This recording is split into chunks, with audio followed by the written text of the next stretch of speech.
damn fake. Do you want to know how I know this? My parents tell me every single day. They ring me up and they say, Simon, there's not a real bone in your entire body. Then I cry. But you don't need to worry about that, and you are far more interested in professional wrestling. I'm just going to tell you the truth. Sometimes we don't do very well when it comes to props, and frankly, they look like shit. Hello, my name is Simon What Culture. Thank you for joining me as always, and yeah, this is the 10 most fake-looking wrestling props in history. Number 10, WCW attempts to use an electric chair. Now, why did we do this? Because for one, you aren't telling your audience that if somebody gets into the electric chair, you're going to kill them. And while some people have been murdered in professional wrestling shows, I'm gonna let you in on a secret behind the scenes. Nobody actually died. But I don't want that in my sports entertainment. It is going way too end of the deep end. It did go down though back in WCW October 1991 during the Chambers of Horror match at Halloween Havoc, where we had the Steiners teaming with Sting and El Gigante to take on the Diamond Stud Vader, Cactus Jack, and Abdullah the Butcher. And this had issues anyway because there was so much madness going on. Even if you were sat on the crowd, you couldn't really see what was happening. But that doubled when the Butcher was put in the electric chair, and all of a sudden everything started to go crazy. Because if you were in the back row, it just looked like a man was sitting down and rocking a little bit. So what did World Championship Wrestling do to try and make this more entertaining?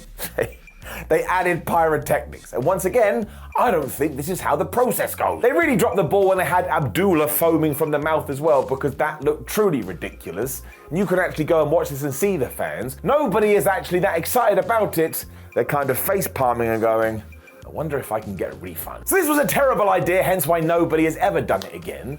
And also, the big twist was Abdullah the Butcher eventually came back to TV. So what did the electric chair even do?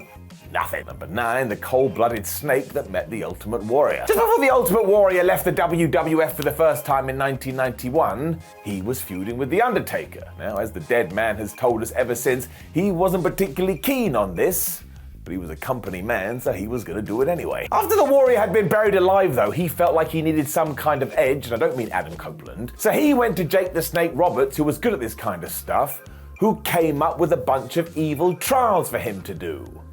The WWF was a weird place. It's the third we shall focus on today because the Warrior had to walk through a snake pit, and when he got to the end of this, a cobra popped out of a casket, and I'm just gonna tell you this, it was the fakest thing you'd ever seen in your life. It looked like a 6-year-old had made it, and if you stared at it closely enough, I'm pretty sure it started to smile. I don't think the snakes do that. The Ultimate Warrior also had to sell this like he was about to die, which is why it's one of my favorite moments in the history of sports entertainment. Goofy wrestling for life, long may it live forever. Number 8, Chris Jericho's Liquor Bowl. The 2012 Chris Jericho CM Punk feud was great. Both of them were walking around saying, I'm the best in the world, so they had to go and settle in the ring. They tried at WrestleMania, Jericho lost, and he was so pissed off, he just kept beating up CM Punk. The Wizard also went in deep when it came to CM's personal choices, especially the fact that he was straight-edged and didn't drink. So after he had assaulted him on one episode of Raw, he went and got a bunch of booze, and he was gonna force it down CM Punk's throat. It's pretty damn dark. Now this was still a pretty good segment, but it does have 2 provisos. One, because there was liquid all over the floor, Chris Jericho did slip on his ass, but also 2, he was using sugar glass so he could blast CM Punk right in the head, and because it wasn't real, it basically disintegrated in his hand. Oh no. Jericho's also talked about this in one of his many books, and he too understands what happened here because he's not a fool. But look, if you can just push all that to one side, like I say, it was still pretty good television. Just as an aside too, Chris also spoke about pitching an idea to Vince McMahon where he would tattoo CM Punk in the middle of the ring, and it would be a real tattoo. And the only reason McMahon didn't do this is because he didn't understand it, and he thought it would be a waste of time.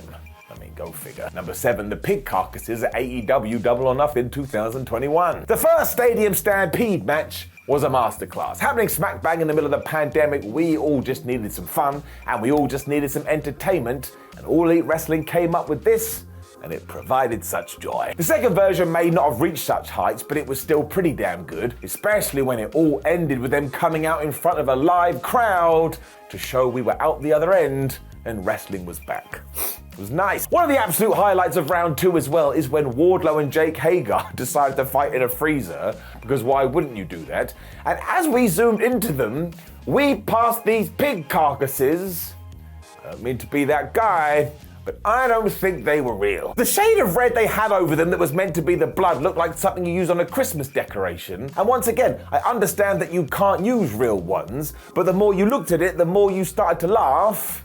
It just looked like a prop. I mean, it was a prop, but still. And it didn't take away from the match or anything like that, but it was a distraction because when you see it, believe you me, you cannot unsee it. Number 6, the cardboard metal stage at AEW Blood and Guts. So I get mad talking about this because 50-year-old Chris Jericho said to everyone, yeah, sure, I'll take a backwards bump off the top of the cage and go flying into some debris on the floor. And all everybody wanted to talk about is that when he did land, he clearly went into cardboard. Good. What do you want to do? Kill Chris Jericho? Everyone's insane. And look, I do agree, the way that AEW shot this did make it way too obvious that he was falling into something that was going to be nice and soft, but that doesn't take away from anything else. If you put me on a chair and told me I had to fall backwards, I would think about it for a while. I don't want to fall on the floor. Sounds like it's gonna hurt. And look, of course, it is the company's responsibility to make sure that the magic stays alive and you don't see things like this. But AEW learned from it. They've never done it again. And first and foremost, I just want performers to be safe. That's the best thing about pro wrestling. We can go out of our way to ensure that bad things don't happen. But yeah, sure, whatever. Was it a bad prop? Yes. Do I care? No. Number 5, every cinder block ever. I mean, this is kind of the same as the last one because we should probably never use this again. Because if you had a real cinder block and you blasted it into somebody's face, that person is dead. And it's the way they fall apart as soon as they make connection with anything that takes away from all of this. Because I don't think what is essentially a building block should turn into powder just because you look at it the wrong way. It can also hurt the wrestler in question because they have to sell it like they are dead even though they're clearly not. If I was in charge of a wrestling company, and there's many reasons why I'm not, I would just do away with this forever. It never gets that much of a reaction anyway.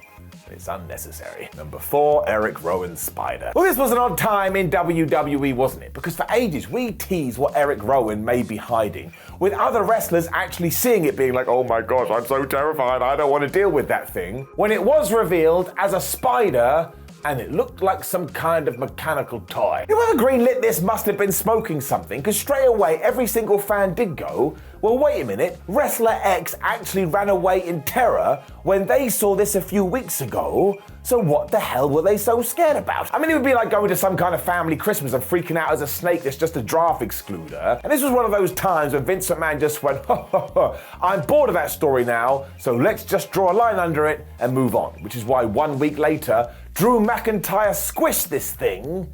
I still can't believe that any of this happened. So I would go as far to say this was slightly offensive, given that we, the audience, were meant to buy it, and nobody in their right mind ever would. Number 3, the Great American Bash set. So this one may be a little bit of a stretch, but it was mentioned to me, and I laughed.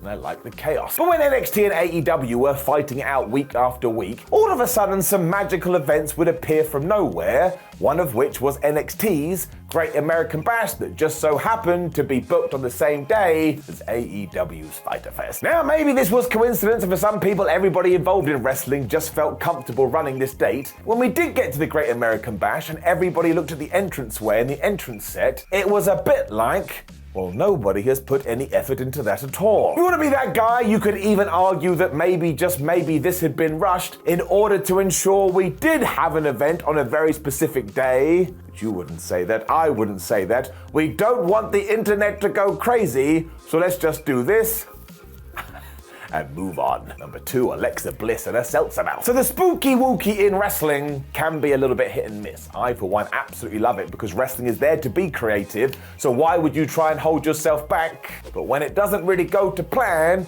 it is stupid. Remember when Papa Shango made the Ultimate Warrior bleed green blood? Exactly. But at Extreme Rules 2022, Alexa Bliss was taking on Charlotte, and when we were done, the Queen took Lily the doll and ripped her to pieces, and this was sold to us as a very sad event. Bliss was devastated, as were the commentators. They couldn't believe a doll had been ripped apart, and clearly she did have some kind of dark magic powers, because all of a sudden Alexa Bliss had some stuff coming out of her mouth. I mean, at first I thought she had rabies before I realized this was meant to be some kind of possession. The problem being, 1, it didn't look like that, and 2, if you stare at this closely enough, you can see the ALKA seltzer in her mouth. And that just takes away any of the impact to begin with. I do want to point out that it's nice to try new things, and once again, if you do come up with these ideas, why wouldn't you give it a go?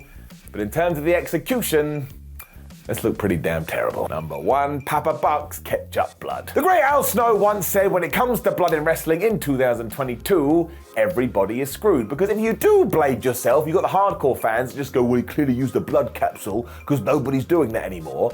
Whereas the other half of the fans have no clue, so you may as well just use a blood capsule. So you just can't win, and when it does come to this specific scenario, of course Matt and Nick Jackson didn't want their real father to be busted open for real. I mean, why the hell would you do that? Once again, if you want to be that guy, wrestling is predetermined. I mean, the whole impact of the angle was just to make you go, oh my gosh, Chris Jericho and MJF had just beat up the Young Bucks' dad. I tell you this, it was pretty damn good. It made an impact. The thing is though, once again, when you look closely enough, you could see that this blood was barely moving, and it was really, really thick, as if he just tried to eat a burger and ketchup had been sprayed on his face. I'm going to presume the reason for that is because this is exactly what had happened, not the burger thing, but that they were using fake blood. But once again, this was in the early days of AEW, and do you know what they have done ever since? They've learned from this and they've evolved, and they've never gone back to it.